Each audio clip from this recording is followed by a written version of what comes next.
Oh, how fabulous. I think I've made it work. So, woo, lucky you. Hello, good afternoon. How the devil are you? It's an interesting day, a very interesting day indeed. Lots of stuff going on here.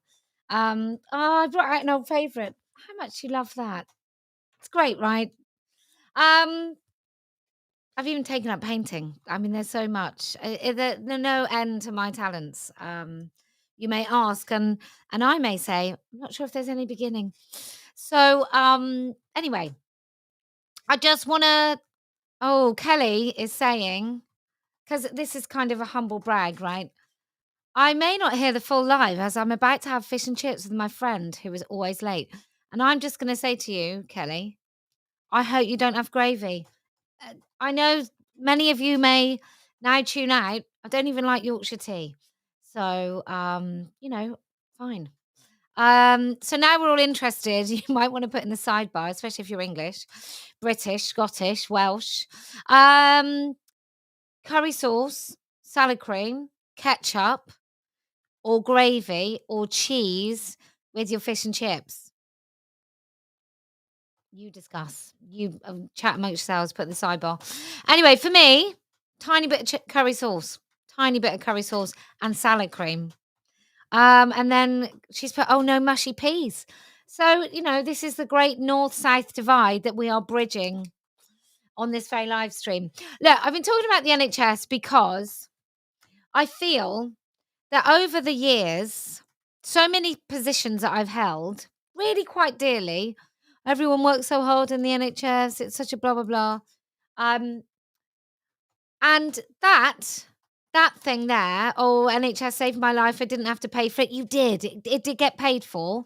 You might not have been given a bill, but like collectively, money has gone from our pockets into the NHS. So it is paid for. Now, I speak as someone if you don't know, if you've only recently found my incredible live streams and you've been missing out for all those years, let me just say this. Quite a few months ago, I was cancelled. I was refused, declined any further service from my GP. And I used to be nice and sensible, and I had that in here, and I don't have the video anymore. But I was basically I went along to my GP's practice, and behind the counter is a woman calling herself, let's say, Dick. It's a name like Dick, Chad, whatever you want to say. And how many would, or something like that. And she had a massive, like, Oh, look at these amazing suffragette gloves you can get in the store. She had a massive badge on that said he, him, like big kind of, and like everything along with this crappy ideology, it's really childlike. Like, it's very childish. It's a kind of a stage of adolescence where you think anyone gives a shit what you want to be called, right? It's like nicknames at work. Like, someone I know worked with someone who felt it was her place as a very attention seeking, immature woman to tell everyone what her nickname was. Like, I have this nickname. This is what people call me. Not not like everybody calls me this. Like, I've been called Sarah my whole life, but everyone calls me Zazzy. Nothing like that. It was kind of, and it was an elevating nickname. So it might have been, my name is Sarah, but everyone calls me Beauty. Like, everyone calls me Belle. It was something like that, and it was very, very immature. And for most of us adults, we just think that person is a bit of a tit, right? So that's like the pronoun thing. Like going up to somebody and saying, "You shall call me this. You shall pretend you see me as this." On the one hand, when some people do it, it seems like adolescent. It seems really entitled. It seems like they haven't quite got to the stage of adulthood where they understand that makes you look like a prick.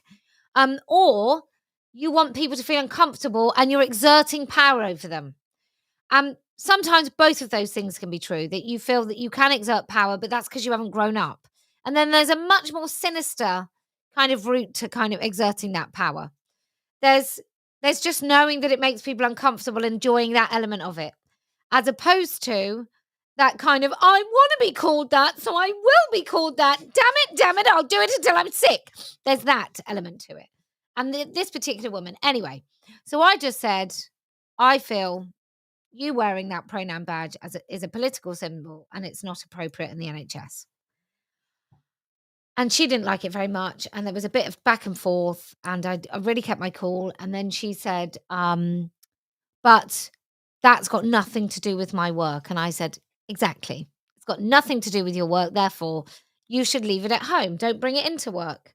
Which I thought was quite a sensible way to deal with this nonsense. And then I got a and then I phoned, because then I was quite concerned, because then she would know my kids' names, because I was going in about something about one of my children. And so she would know she would have a cause to open one of my children's files. And then I felt that that was a risk to their confidentiality. And like, I just felt that my data wasn't safe anymore at this place. So I rang and I tried to get through to someone to make sure that this woman couldn't look at my notes. And I'd already said something beforehand. And then after we'd done that, I got another call when I was on a live stream saying that I've been unlisted. And it was all a bit, I did end up swearing at the second person I spoke to, because she started going, "I'm not listening, I'm not," because I was like, "Well, a woman is an adult human female, and it's quite ridiculous that you and I are on this phone conversation with you telling me that it's not very nice of me not to pretend that this woman behind the counter, who clearly looks like a woman, is not a woman, and you're pretending that, and I'm pretending, and you want me to pretend that, and we both know it's not true, and blah blah blah." Anyway, so I'm going to tell you what I think is wrong with the NHS. It's a bit of a party political thing, I guess, but recently I had cause to use the NHS private and use a private health service provider. It's not the first time I've done it. We got private health insurance just before Brexit, because I voted Remain, and I was very worried about what would happen. But I should have realised that the NHS was on a really rapid decline way before that anyway. But anyway, that's the state of play.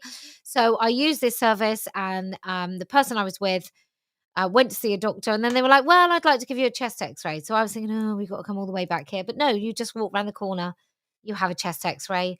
A busy nurse, not sat around. She comes and does that, and she loves her job, and she's chatty, and she's happy, and she bothers to sort of ask how everybody is, and she's just a totally different nurse than the nurses you often see, who are overstretched and overworked and are not in very good conditions.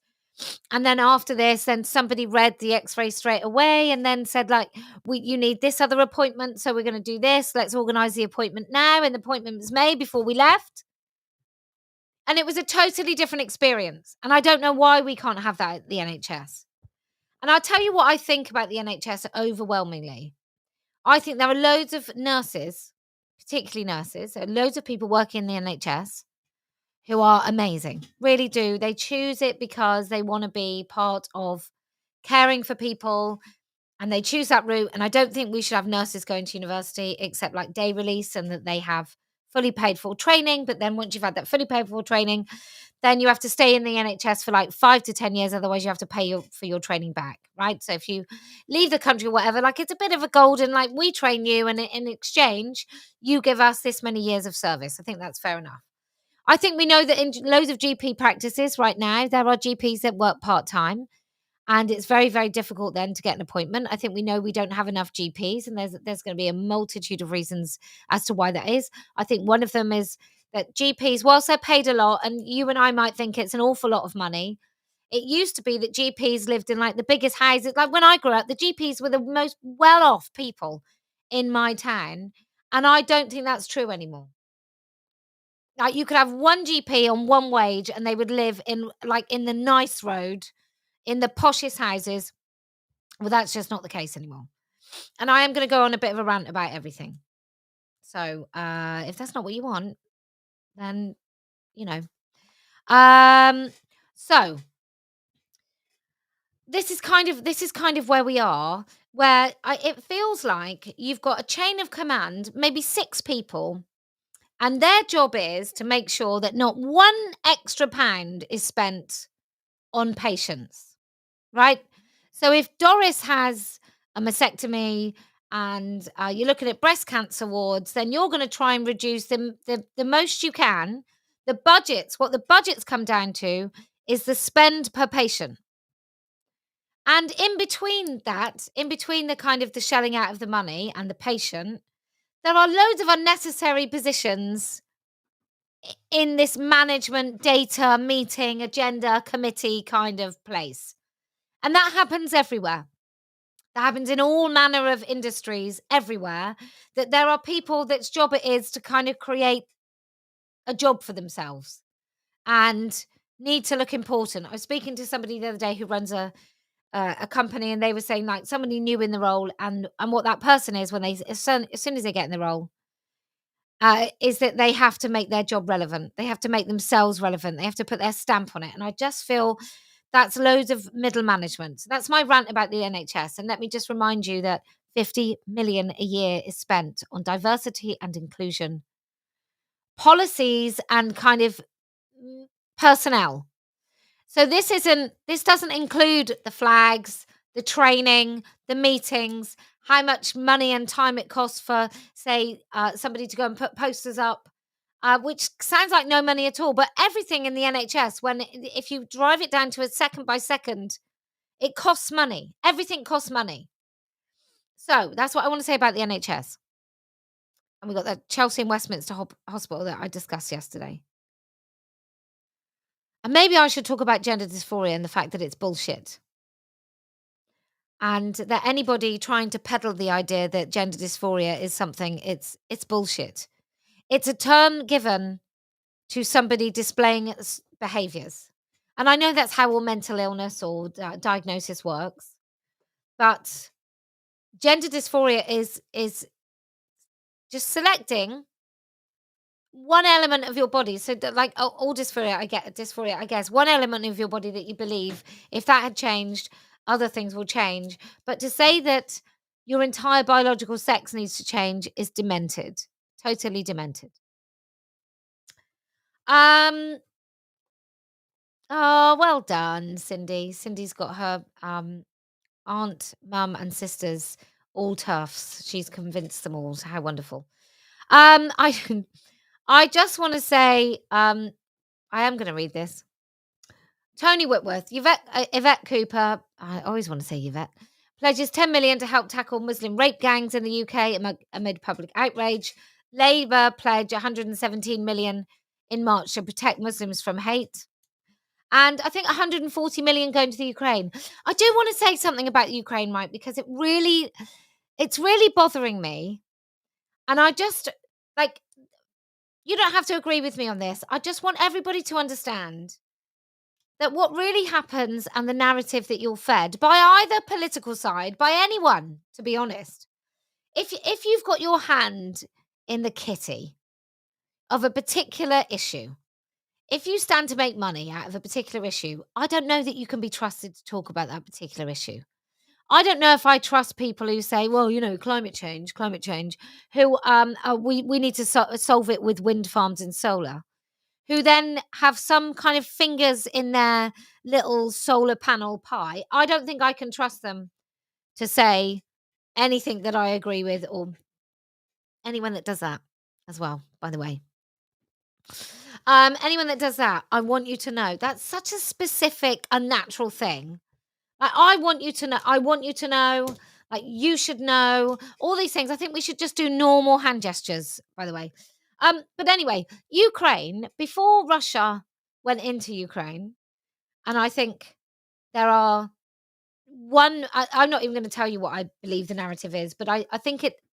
I think it would do everybody good to really go back and find out, like the 2 years before that, what is the narrative that we were supposed to believe? Well, as far as I was concerned, especially during COVID, the narrative that I knew about Ukraine, is it's kind of baby trafficking capital, had loads of women in hotels, surrogates, rented for their wombs, poor women, by rich Westerners. You know that human trafficking is huge generally in that area. Um, and the other thing I knew about Ukraine is it was absolutely rammed full, particularly in sort of upper echelons of government, of the genuine, like, Nazi tattooed far right. Right? So we know that. We knew that. We knew that. And now we're supposed to say they're the good guys. Well, I don't know if they are the good guys. I don't think they're the good. I don't think just because somebody invade your country that you then become the good guys. I don't know why we're having so much to do with Ukraine. It makes absolutely no sense to me. As somebody who knows, and we all know, about the fact that state schools are shit. They're in so much trouble. Our towns and high streets are dying. The NHS, you can barely get a doctor's appointment. I want to know, and let's say I'm completely wrong about all of this, and it's perfectly legitimate to do all the things that this government is doing, and there are definitely reasons. I want to hear them. I want to hear why it's a good reason. Like, not just, oh, Russia invaded, therefore we must. I want to hear what direct benefit is there to Mrs. Miggins down the road that we send 140 million pounds to Ukraine rather than investing in, I don't know, care for the elderly, rather than investing in care homes, rather than investing in people with disabilities, rather than investing in pension, like old people having help with heating and people with disabilities having help with heating. I just want some explanation. I think there's too much of this thing that what our government does, and the Tory government and every other government before and will come, what they all want you to believe are the things that they tell you. They want you to think that this person is an enemy and this person is a friend, that this is the right thing to do and this is the wrong thing to do. And I want to hear rational arguments as to why. I mean, I mentioned this today and someone said it'll stop Putin invading. I mean, fucking hell. How desperate do you have to be in order to invade the UK? What do you think he wants? What do you think he wants? Some cheap meth? Like, what do we honestly think Russia would want with this country? I can't think of anything. Oh, well, what he might want to do is he might want some good benefits. And I'm not saying about the people of Ukraine, because I know my own town has people from Ukraine in it, and they are as hardworking and as welcome as all of the Polish and all of the people from, oh, who fit my floor, begins with B. Can't remember. Bulgarian. Thank you. Um, as hardworking as the Bulgarians and, the Hungarians for that matter, and all of those people. It just the rest of it the rest of it doesn't make any sense whatsoever. It doesn't make sense that we don't talk about the really, really kind of terribly violent, powerful Nazi third, um, far right in Ukraine. It doesn't make any sense. So, I just I just want yeah, I agree with you, Grassy Knoll. Um, you can't when you provoke someone and they react to your provocation, you can't claim to be the victim. I 100%. AG Philbin says, he might really want fish and chips. Well, that could be right. He could go to Portugal, much closer, and apparently they invented the fish from our fish and chips. So, um, anyway, that's just what I want to say. That there are I just read these things sometimes, and perhaps it's because I've been on the other side of this particular argument where you're just like, that doesn't really make sense. I don't know if some of the conspiracies um, are true. I've I happened to in one day see a Polish and a former MP or a current serving MP and another MP all talking about child sex trafficking, and they had really similar stories, and one was like 4 years old, one was quite recent. One talked about, Belgium, Germany, Poland, and Britain. Another one was just talking about Britain. I'm not gonna repeat some of those things here because it's things I need to read more about, but I it sounds true. It feels like it's true when you hear these people talking about it, and when they've tried to report it to authorities, nobody cares. Um, but going back to our politicians, we have to keep asking why. Why is Elon Musk such an issue? But we know that Keir Starmer and Angela Rayner are really happy to do business with Bill Gates and BlackRock and Soros. Like, why is Musk an issue? Like, why are some an issue and not others? Why is it a good thing that we're doing business with BlackRock? Why is it a good thing that we've got a prime minister that says that he'd rather, he prefers Davos to Westminster, and Davos is a place without democracy. And Westminster pretends it has democracy.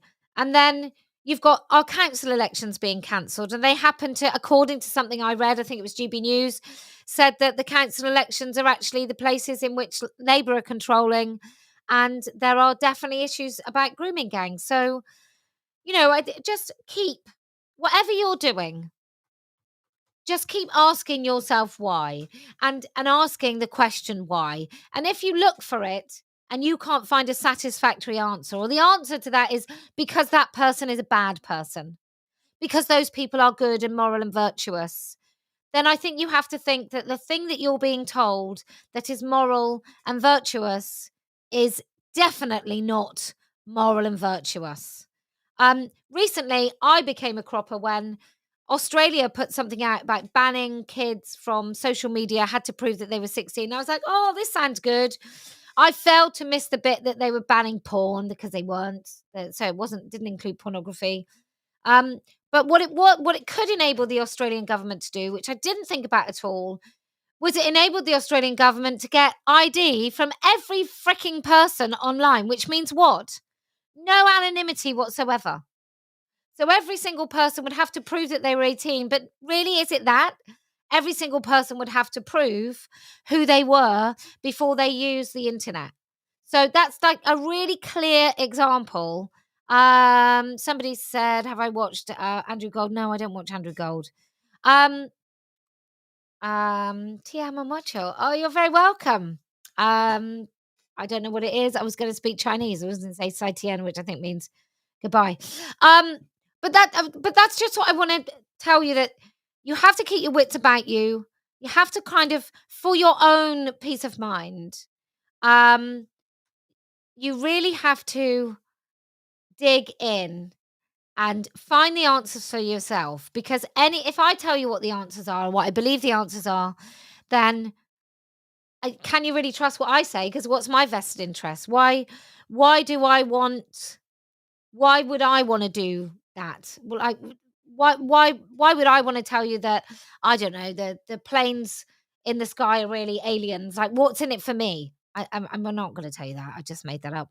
Um, but that's the thing, just do your own searching, because I think you'll probably come to the same conclusion as me. I think you probably will. Um, but it's much better for you and your peace of mind, and for you not going completely insane. It's much better for you if you just ask these questions yourself, and then work out that mostly you will not be given answers. Anyway, um, I just thought I'd do a bit of a rant. Party of Women is going to be so necessary, because there is no other party that's going to centre women. And I keep being asked, "Oh, what about men? What about men?" And I agree with you. What about men?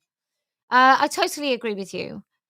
But I'll tell you what happens in every single movement, whether it's global warming, kind of climate change, boiling planet, whatever it's called, or whether it's racism, or whether it's LGBT, anything. Eventually, the women just get shifted down to the bottom, and we are told, "Is it? Is it really? There's other stuff going on. Is it really that important?" And so I want to say yes. I want to say yes. Okay. Um, I promise. I promise. Do your own research. Just look around you. Just look around you at the shit is going on, and ask yourself why. Who does it benefit? Who benefits from, I don't know, green energy, green policies, net zero? Who benefits and who loses? Who benefits from a control on speech and who loses? Who benefits from digital ID and who loses? What is it that we lose when we agree to digital ID? Like AI, who benefits and who loses? Like, if every time I want to write an email, I can just ask AI to do it, am I going to lose the capacity, the mental capacity, to be able to string a sentence or two together in email format? Probably, probably. And who does it benefit? Who gains from that? Because eventually, will we even be required to read any terms and conditions? I doubt it. Okay. If you can keep asking questions, I am going to do more spaces, Wesley. I really am going to do more spaces. Um, if you can keep your head together and keep asking questions, and don't just take an answer of that, oh, it's a good thing, it's a bad thing, it's a right thing, it's a wrong thing, then I promise we will win. If you can keep your wits about you at all times, at all times, and be ready for the next attack on your liberty, then I promise we will win. And do you know why else we're going to win? Well, because I never lose.